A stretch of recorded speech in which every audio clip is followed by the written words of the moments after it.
Brothers and sisters, welcome to Elim. Allow me to share with you a vital command of our Lord Jesus about love. This is in John 15, verses 9 to 10. As the Father loves me, so also I love you. Remain in my love. If you keep my commandments, you will remain in my love, just as I have kept my Father's commandments and remain in His love. Basahin ko ito sa Tagalog. Kung paano inibig ako ng Ama, kaya hindi naman iniibig ko kayo. Manatili kayo sa aking pag-ibig. Kung tinutupad niyo ang aking mga utos, mananatili kayo sa aking pag-ibig. Tulad ko, tinutupad ko ang mga utos ng aking Ama at ako'y mananatili sa kanyang pag-ibig. Juan 15:9 hanggang 10. Jesus was very direct. There is no confusion as to what He meant. He said, "If you obey me, you are living in my love. Kung tinutupad niyo ang aking mga utos, mananatili kayo sa aking pag-ibig." Kaya't mga kapatid, kung nais nating manatili sa pag-ibig ng Diyos, sundin natin ang kanyang salita na walang pasubali.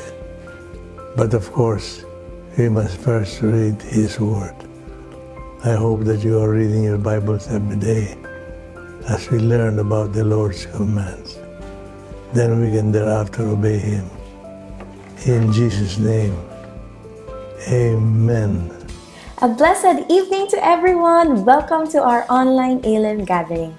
Hello to all our dwellers joining from Luzon, Visayas, Mindanao, and also those who are watching from different parts all over the world. Hello, hello everyone. We are very blessed to have this technology that we could use to spread the good news to wherever we want it to reach. Especially for those who have difficulty joining our face-to-face gatherings, this is the perfect chance to connect with other Elim dwellers and listen to the Word of God as shared by our teachers of the Word. And of course, an Elim gathering is not complete without praise and worship. So I am encouraging everyone to join us as we sing and dance while we worship the Lord. Let us all now come together and prepare our hearts and minds. In the name of the Father, the Son, the Holy Spirit. Amen.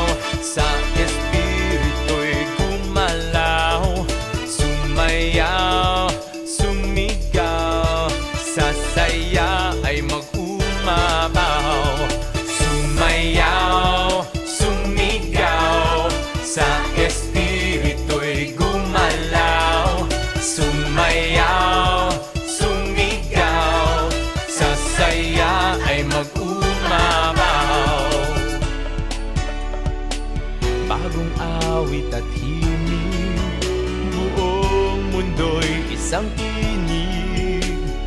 Bagong buhay sa daigdig, mula sa Diyos ng pag-ibig. Sumayaw, sumigaw, sa Espiritu'y gumalaw. Sumayaw, sumigaw, sa saya ay mag-umapaw. Bagong isip at wika, lahat ngayon'y magkaisa. Habang buhay may sigla, mula sa Diyos ng pag-asa. Sumayaw, sumigaw, sa Espiritu'y gumalaw. Sumayaw, sumigaw, sa saya ay mag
Heavenly Father, we praise and glorify your name.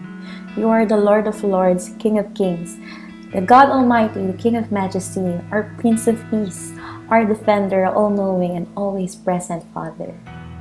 Lord God, we thank you for gathering us here tonight in this gathering. Bless us with your mercy and grace as we go along our virtual gathering. May we learn to love you more in your word so that we can continue to glorify your name. All this we ask, Lord, in your most holy name. Amen. In the name of the Father, the Son, the Holy Spirit. Amen. Please help me welcome our teacher of the word tonight, full-time servant of the Lord, Sister Lori Lina. Ang pag-usapan natin ngayon at ang title ay Hello, Holy Spirit. Because most of the time, pag pinag-usapan natin God, iniisip natin God the Father Almighty. Almighty above all. Yan, naintindihan natin yan. Or God as a Father, Aba. Madaling maintindihan. Mas lalong maintindihan si Jesus dahil may katawan siya, may muka. Alam natin, may istorya. There's the whole of the Gospels telling the story of His life and the whole of the Old Testament looking forward to His life and the whole of the epistles up to Revelations telling us what happened after His life and how it affects us. So, ang linaw-linaw to relate to Father God and also to Jesus. But what about the Holy Spirit? When we say Holy Spirit, ang image usually a dove that descended above Jesus on His baptism or the fire that came down on the heads of the apostles at Pentecost. But other than that, our understanding, yung pagkakaintindi natin o pagkakilala natin with the Holy Spirit it's something harder to concretize because Spiritu siya. He has no form. So tonight, we'll talk about the Holy Spirit. Do you know our first encounter with the Holy Spirit is in Genesis, in chapter 2, verse 7, where it says, the Lord God formed the man out of the dust of the ground and blew into his nostrils the breath of life, and the man became a living being. Alam niyo, ang isang pangalan sa Holy Spirit is the Lord, the giver of life. Every time we go to Mass and then andyan yung creed, the long creed, we say, I believe in the Holy Spirit, the Lord, the giver of life. And the reference to this is the fact that the Holy Spirit is the breath of life. In Hebrew, it is called the Ruah.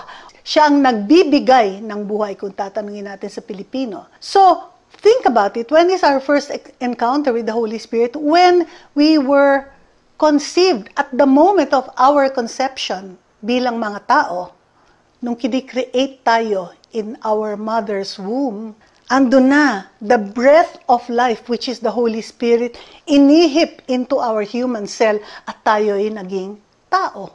Very intimate. Sa simula't simula pa, dapat pala nakilala na natin ang Holy Spirit kasi kilala niya tayo eh. Siya ay ang nagbigay buhay sa atin.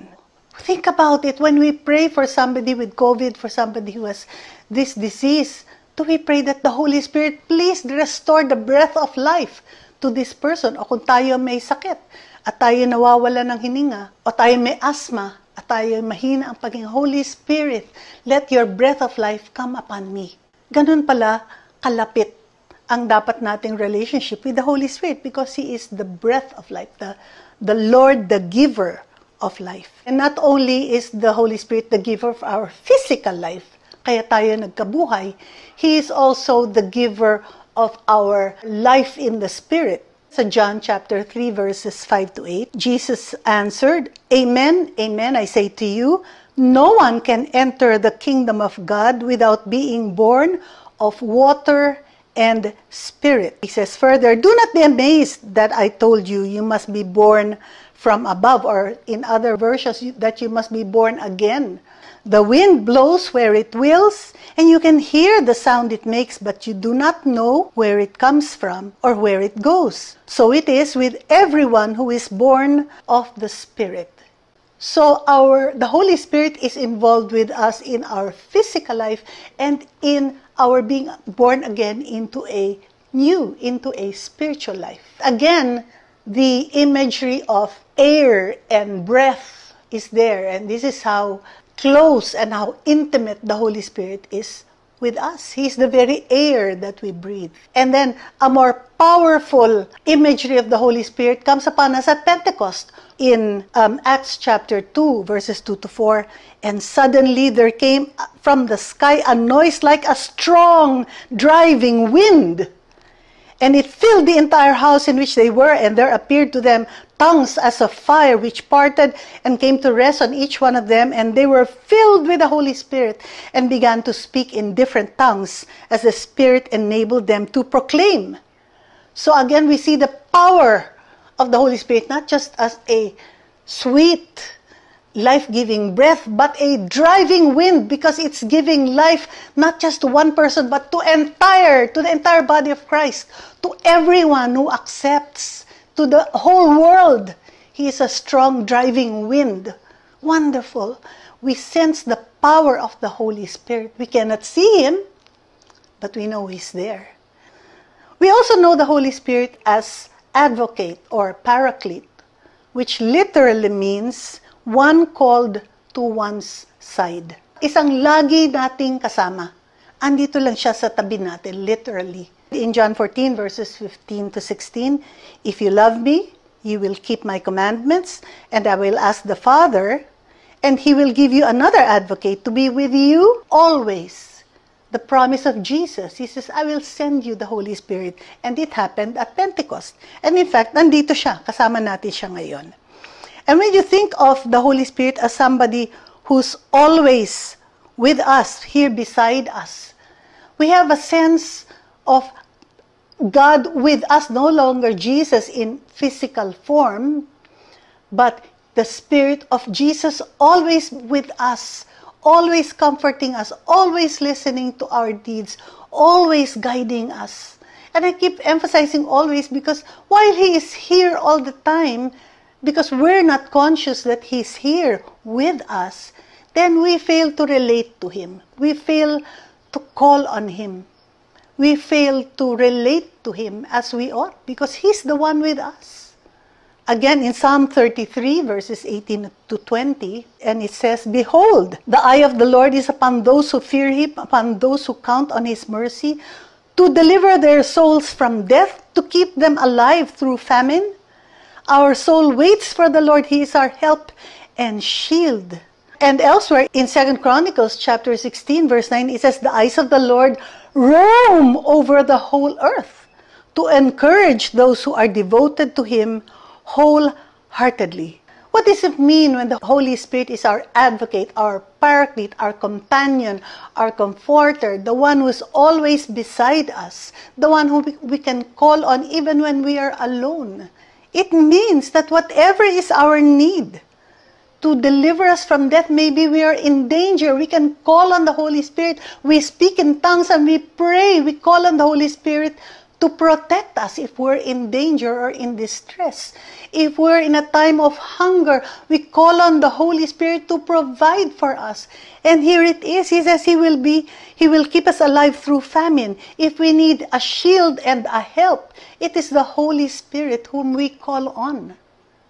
Yes, we say, Father God, Jesus save me, and then Jesus tells the Holy Spirit, the Spirit of Jesus, go and save. Go and help. When you say, Father, give us this day our daily bread, Father God says, go. The Holy Spirit is with you. Call on Him. Malapit sa atin eh. He's very near to us.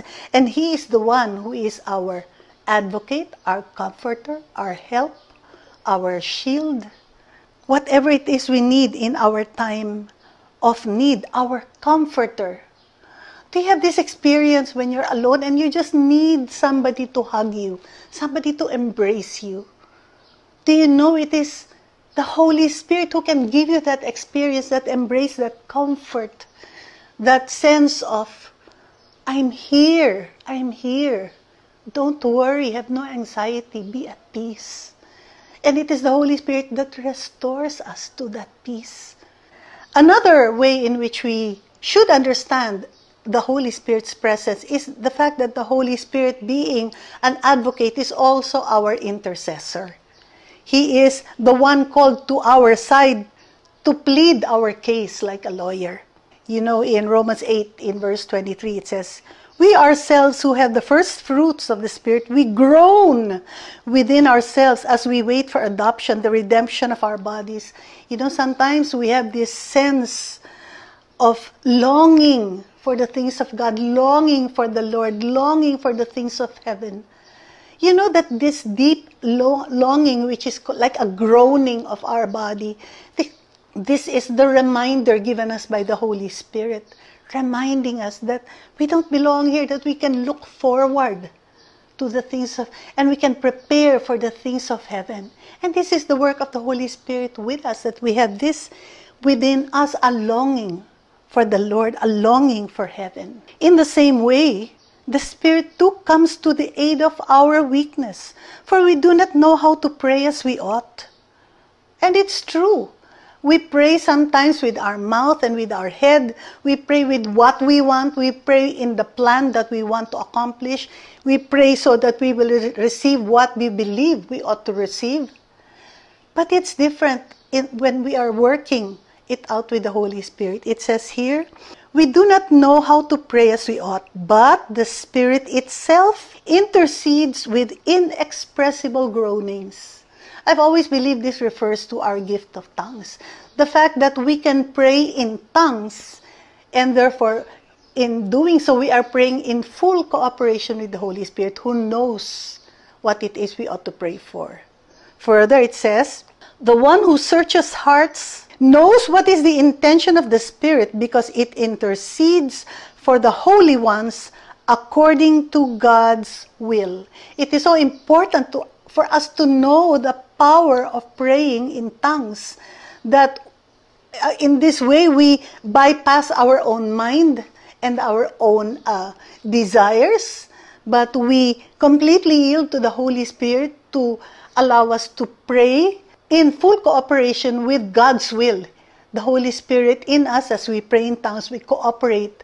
We ask perfectly from the Lord, because we ask the Holy Spirit to express it in a way that the intentions and the will of God comes about. Therefore, we receive with great power what we ask for with this, what are called inexpressible groanings. And in this way, the Holy Spirit is our intercessor, the one who pleads our case and asks the Father and asks Jesus on our behalf. This is the Holy Spirit. And another wonderful thing that we ought to know about the Holy Spirit is a sanctifier.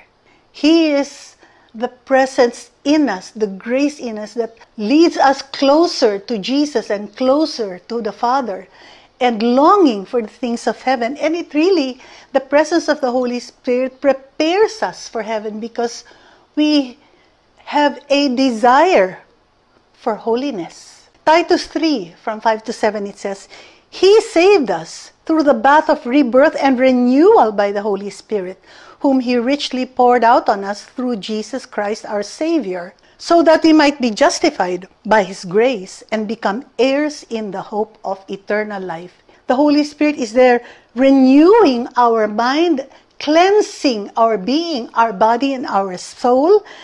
And it says, so that we are justified by His grace and become heirs in the hope of eternal life.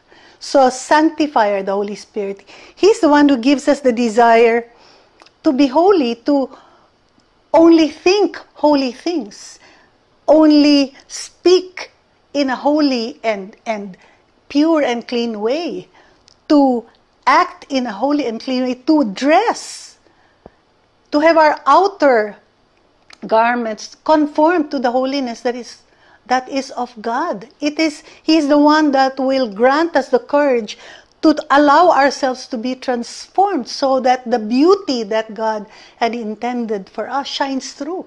He's the one constantly with us, whispering, "Sis, I don't think that's the way.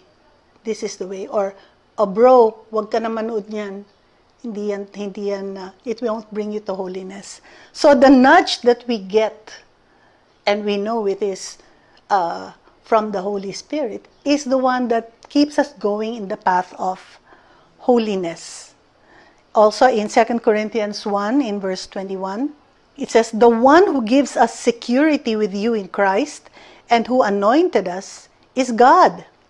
And He has also put His seal upon us and given us the Spirit in our hearts as a first installment." You know, I find this statement so beautiful, that the Holy Spirit is the first installment in what? In the whole and entire gift of salvation of God. We did not encounter Jesus face to face, but His Spirit in us, the Holy Spirit, allows us to have that taste of what it is to be in the presence of Jesus, and His words, living and effective, come to life in us through the Holy Spirit, and the pouring of the anointing that is given us by the Father and Son is with us through the Holy Spirit.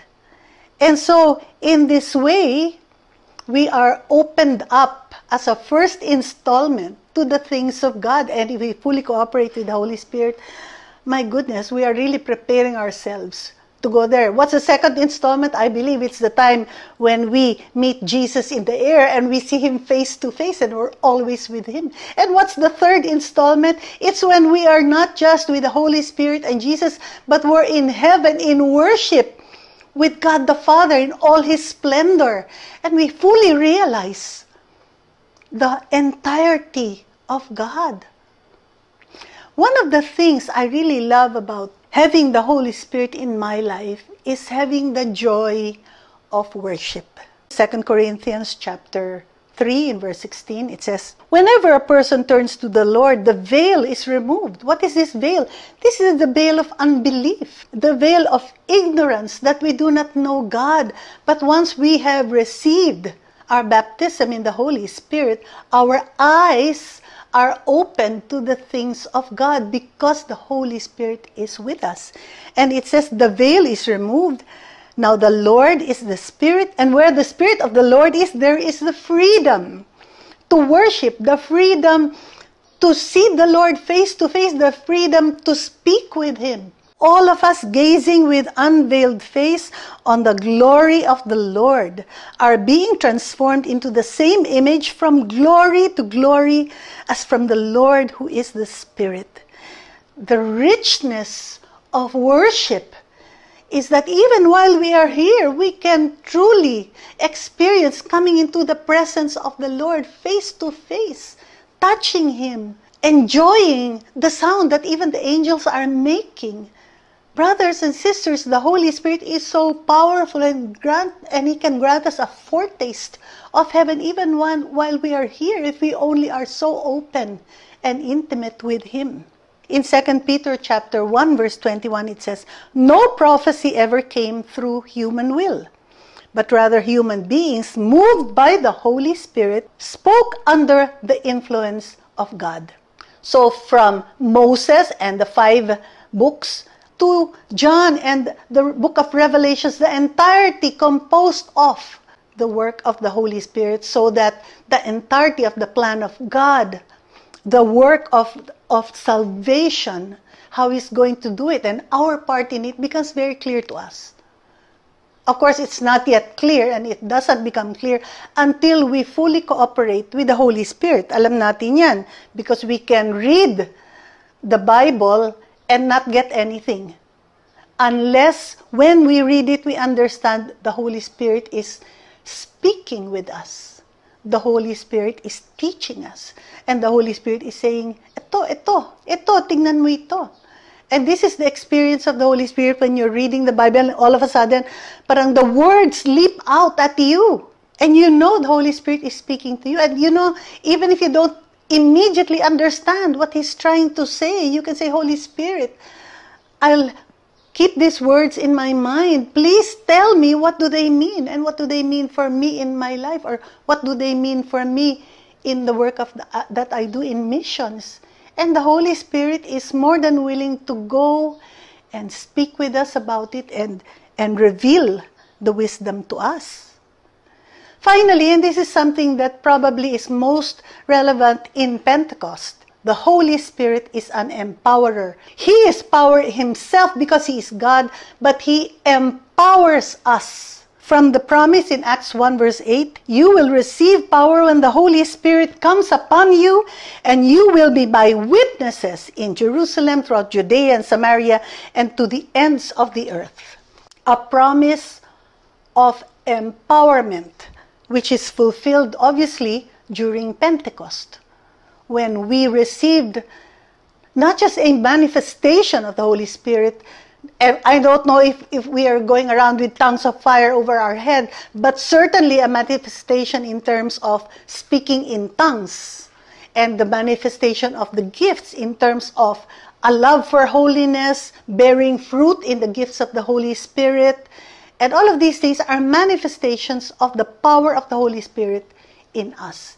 And the thing is, it's not like one time we receive it. It goes on, because in Matthew 28 verses 19 to 20, it's Jesus commanding us to take part in the work of spreading the good news. Go therefore and make disciples of all nations, baptizing them in the name of the Father and of the Son and of the Holy Spirit, teaching them to observe all that I have commanded you. Teaching them. This is the work of the Holy Spirit. That we teach not just by preaching, but we teach by the witness of our changed lives. The evidence of the Holy Spirit making us a new creation. In this way, we are in fact teaching and showing others the power of the Holy Spirit. And it says, and behold, I am with you always until the end of the age. I am with you always. The Holy Spirit is with you always. Therefore, call on Him, converse with Him. It will make it easier for us to be changed, to be transformed, for our mind to be renewed, for our bodies to be healed, for our inner beings to be transformed, for the virtues to show, the courage to go and do things that we had never done before, but the Holy Spirit is directing us to do it, to have that boldness and courage which is empowered by the Holy Spirit. There is no excuse to be lonely. And there is no excuse to find ourselves weak. Because wherever we are, He says, in our very weakness, the Holy Spirit is there with inexpressible groanings, pleading on our behalf, praying on our behalf, healing us where we need healing, granting us breath where we need air, granting us life where we feel listless, granting us the freedom to see beyond when we feel enclosed and isolated.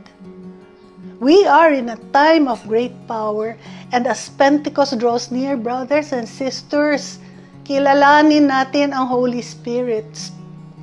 Converse, speak, get to know, have a great time with the Holy Spirit, knowing it is the Holy Spirit with us always, in our very body, because He gave us life, in our very spirit, because He came and renewed us. He's the one who stirs up the fire in our hearts, so that we may be emboldened and empowered. He's the Holy Spirit. And I pray, Lord, and I pray, brothers and sisters, take the time in these few days before we celebrate Pentecost, so that when we together celebrate Pentecost, we understand what it is we're welcoming. We understand that anointing is about to fall, and our share and our part in it can be larger than we can hope for or imagine. Thank you so much, Sister Lori, for sharing with us God's Word. Elim Community's vision is to spread the good news to the ends of the earth. If you want to be a part of this work of evangelization, please give your tithes, love offerings, and donations to any of the following accounts.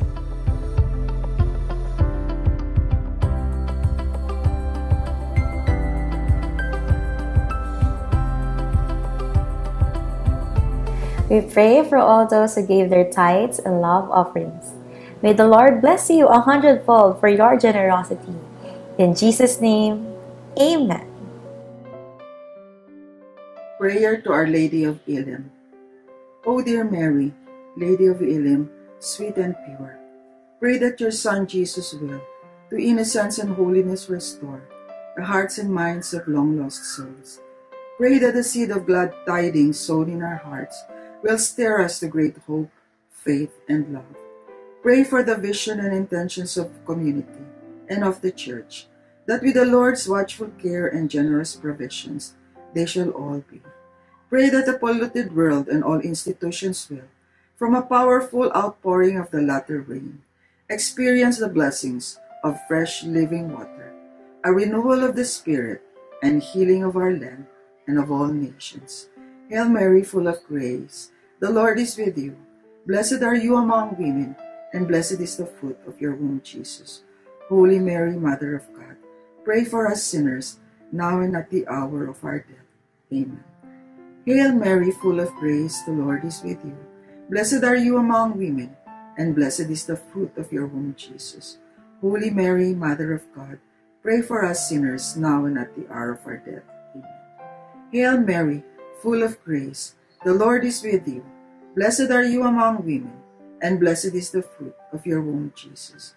Holy Mary, Mother of God, pray for us sinners, now and at the hour of our death. Amen. Elim Missions Prayer. Lord, I make myself available for the ministry of missionary evangelization, on my knees or on the mission field, within our borders or on the foreign soil, for a single soul or for the multitudes. Empower me for an abundant soul winning. By your Spirit, make me an instrument of your love and mercy, a witness bold and unashamed, and an inspiring bearer of the good news. Send us the laborers, technology, and resources to reach the world. Help us break barriers, overcome obstacles, and penetrate new territories, that all the peoples of the earth may know that you are God and there is no other. And to all those we reach, Lord, raise them up to become your true disciples. Here I am, Lord, send me. In Jesus' name, amen. Come, Holy Spirit, fill the hearts of your faithful and kindle in them the fire of your love. Send forth your Spirit, and they shall be created, and you shall renew the face of the earth. O Holy Spirit, embolden us, break the veil that hides you from us, the veil of doubt and unbelief, and grant us to encounter you, to experience you, to hear you, to understand you, and to let every action that you have upon us and the works that we do be fully accepted and made part of our lives, so that our journey to heaven may be truly exciting and the longing in our heart stoked, set ablaze, so that we may find ourselves ready when Jesus comes. In Jesus' name we pray. Amen. And this concludes our gathering tonight. Thank you for joining us, brothers and sisters. Hope to see you all in the next episode. God bless and stay safe. Bye!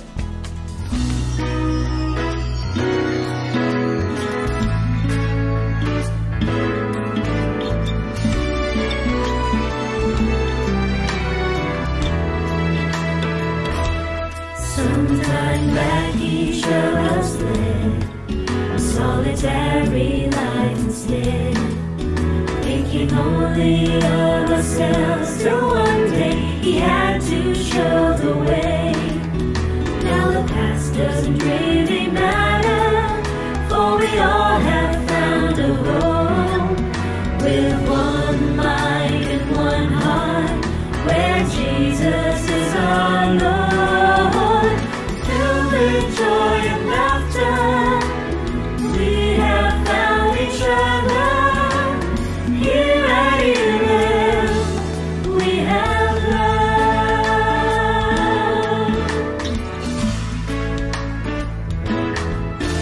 As we wander through the desert, seeking for a total rest, we have found a place of happiness, where we all could be refreshed. Now